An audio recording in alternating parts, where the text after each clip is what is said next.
நான் என்னோட கதையில பாத்தீங்கன்னா இல்ல படத்துல ஒரு சீன் இருக்கும். முதலமைச்சர் வந்து இவரு போகும்போது டிராபிக் நிப்பாட்டி ஒரு அடிப்பட்ட குழந்தைய அனுப்புவாரு. அதுவும் முதலமைச்சர் சந்திக்கிற முதல் சீன்.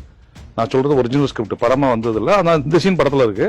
அதுக்கப்புறம் முதலமைச்சர் இவர் டான் ஆனோன்னு கூப்பிடுவாரு.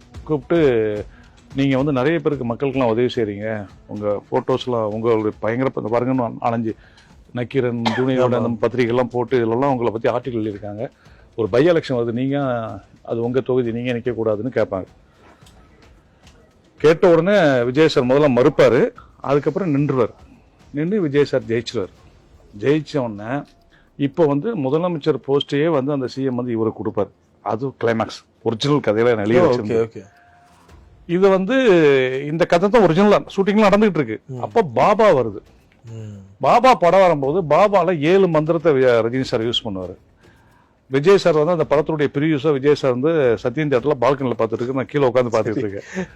அப்போ அதுல 7 மந்திரத்துல கடைசி மந்திரத்தை வந்து ரஜினி சார் எதுக்கு யூஸ் பண்ண போறாருன்னு படத்திலேயே சீன்ஸ் டிஸ்கஷன் நடக்கும். தியேட்டர்லயும் ஃபுல்லா ஆடியன்ஸ் எதுக்கு வெயிட் பண்றாங்கன்னா, இவர் 7வது மந்திரத்தை நான் சிஎம் ஆகணும் சொல்ல போறாருன்னு வெயிட் பண்றாங்க.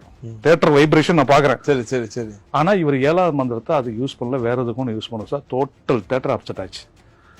அப்ப நான் கண்டுபிடிச்சிட்டேன், ஓ சரி இந்த படத்துல வந்து இதுதான் மைனஸ். 7வது மந்திரத்தை இவர் அப்படி யூஸ் பண்ணியிருந்தாலும் இந்த படம் ஆடியன்ஸ் கொண்டாடி இருப்பாங்க, இதுல ஆடியன்ஸ் அப்செட் ஆயிருவான்னு தெரிஞ்சு போச்சு.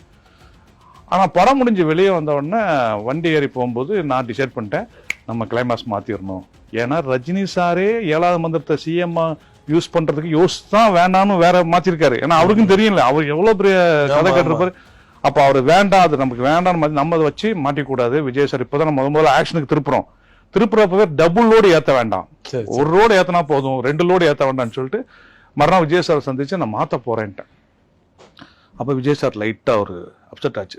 ஸ்கிரிப்டை சொல்லிட்டு ஸ்கிரிப்டை மாத்திரேன்ட்டேன். அப்ப நான் விளக்கம் சொன்னேன், இல்ல சார் அவர் அதை யூஸ் பண்ணல, அது தப்பா போயிரும் பயந்தான் அவர் யூஸ் பண்ணாம இருக்காரு, அதனால வேணாம் சார், நம்ம இப்போதைக்கு ஆக்ஷன் படமா இதை பண்ணிடுவோம், ஃபியூச்சர்ல நீங்க பண்ணுவோம் நான் மைண்ட்ல வச்சிருந்தேன். ஆனா எனக்கு அப்ப தெரியும் அந்த கிளைமாக்ஸ் அவர் ரசிச்சிருக்காரு.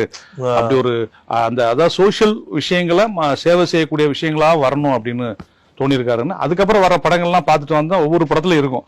அவர் சார் சொன்ன மாதிரி முதல்ல நான் கதை தமிழன் சொல்லும் போது லவ் ஆக்ஷன்ல படணுன்ட்டு இந்த சோசியல் கதையை முதல்ல அக்செப்ட் பண்ணும்போது அவருக்கு பொலிட்டிக்கல்ல வரணும், ஒரு இன்வால்மெண்ட், ஒரு சோசியலா மக்களுக்கு செய்யணும் அப்படின்னு ஒரு இன்வால்மெண்ட் இருக்க போய் தான் அந்த முதல்ல அந்த கதையை அக்செப்ட் பண்ணிக்கிறார். சார் சொன்னாங்கல்ல பகவத் படம், அதுலயும் ஏதோ விஷயங்கள் இருக்க போய் தான் அவர் அக்செப்ட் பண்ணிட்டார். ஸோ அதோட தொடர்ச்சி தான் அவர் இன்னைக்கு இந்த இடத்துக்கு கொண்டு வந்து. ஒவ்வொருத்தருக்கும் ஒரு ஜாதகம் இருக்கு, அது இவருக்கு நம்பிக்கை இருக்குன்னு நினைக்கிறேன். தேவா பட ஷூட்டிங் என்னோட வந்து ஒருத்தர் தங்கியிருக்கார் ரூமில், 90s சொல்கிறேன்.